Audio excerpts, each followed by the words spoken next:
নমস্কার বন্ধুরা, welcome to শখের রান্নাঘর। শখের রান্নাঘরে তোমাদের সকলকে স্বাগত জানাই। আজকে আমার রেসিপি সোয়াবিনের কষা। সোয়াবিনের এই রান্নাটা কিন্তু খুবই একটা সুস্বাদু খাবার, বলতে পারো এক পদেই বাজিমাত। তাহলে রান্নাটা করতে আমার কি কি উপকরণ লাগবে চলো দেখে আসি। সোয়াবিনের এই রান্নাটা কিন্তু তোমরা ভাত দিয়েও খেতে পারো বা রুটি দিয়েও খেতে পারো। প্রথমেই আমি একটা কড়াইতে সয়াবিনগুলো সিদ্ধ করে নেব।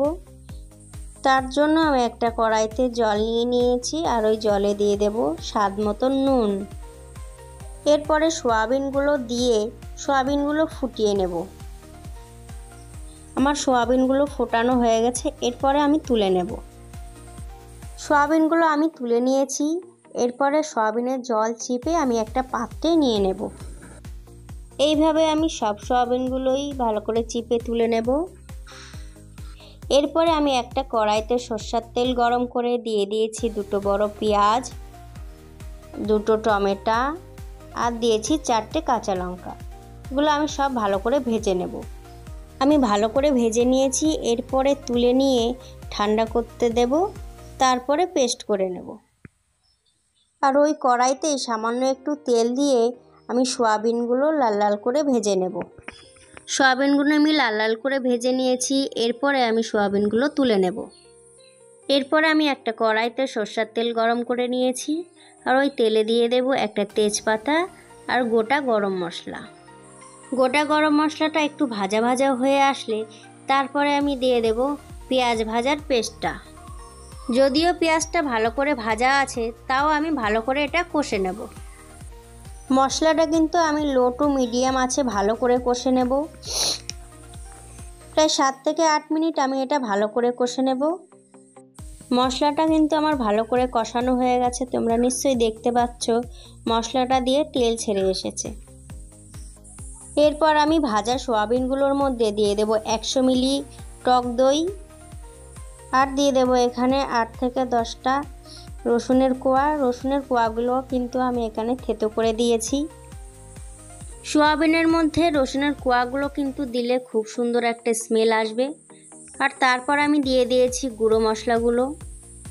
এখানে আমি দিয়ে দিয়েছি 1 চা চামচ কাশ্মীরি লঙ্কার গুঁড়ো, 1 চামচ ধনে গুঁড়ো, 1 চামচ জিরে গুঁড়ো, হাফ চামচ হলুদ গুঁড়ো, হাফ চামচ গোলমরিচ গুঁড়ো, হাফ চামচ গরম মশলা গুঁড়ো।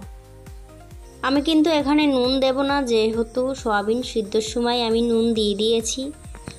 এরপরে আমি এটা ভালো করে ম্যারিনেট করে নেব। ম্যারিনেট করে 10 মিনিট ভালো করে ঢেকে রাখবো। মশলাটা আমি ভালো করে কষে নিয়েছি, সামান্য একটু জল দিয়ে দেব। আর জল দেওয়ার পরে আমি আরও 5 মিনিট ভালো করে কষে নেব। আর ভালো করে কষে নেওয়ার পরে দিয়ে দেব স্বাদ মতো নুন। আর নুনটা আমি ভালো করে গ্রেভির সঙ্গে মিশিয়ে নেব। আর তারপরে আমি দিয়ে দেব ম্যারিনেট করে রাখা সয়াবিন। আর সয়াবিনটা দেওয়ার পরে আমি 10 মিনিট মতন একদম লো টু মিডিয়াম আছে ভালো করে কষে নেব। সয়াবিনটা আমি ভালো করে কষে নিয়েছি। এরপরে আমি দিয়ে দেব যে বাটিতে আমি ম্যারিনেট করে রেখেছিলাম ওই বাটি ধোয়া জল। আর তারপরে আরও 10 মিনিট ভালো করে কষে নিয়ে আমি দিয়ে দেব 2 বাটি জল। জল দেওয়ার পরে আমি 5 থেকে 7 মিনিট আরও ভালো করে ফুটিয়ে নেব।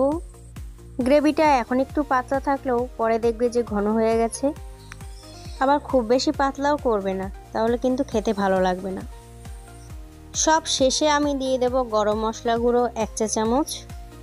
তোমরা কিন্তু বাড়িতে অবশ্যই এই রান্নাটা একবার ট্রাই করবে আর ট্রাই করার পরে আমাকে কমেন্ট করে জানাবে। আর রেসিপিটা যদি তোমাদের ভালো লেগে থাকে তাহলে একটা লাইক করে দিও আর তোমার প্রিয়জনকে শেয়ার করে দিও। আর তুমি যদি আমার চ্যানেলে নতুন হয়ে থাকো তাহলে অবশ্যই চ্যানেলটিকে সাবস্ক্রাইব করবে আর পাশে থাকা বেল আইকনটিতে ক্লিক করে রাখবে। এতে আমি যখনই ভিডিও ছাড়বো সবার আগে পৌঁছে যাবে তোমার কাছে। তাহলে আজকের মতন এই পর্যন্ত, দেখা হচ্ছে অন্য কোনো রেসিপি নিয়ে। সবাই ভালো থাকবে, সুস্থ থাকবে। নমস্কার।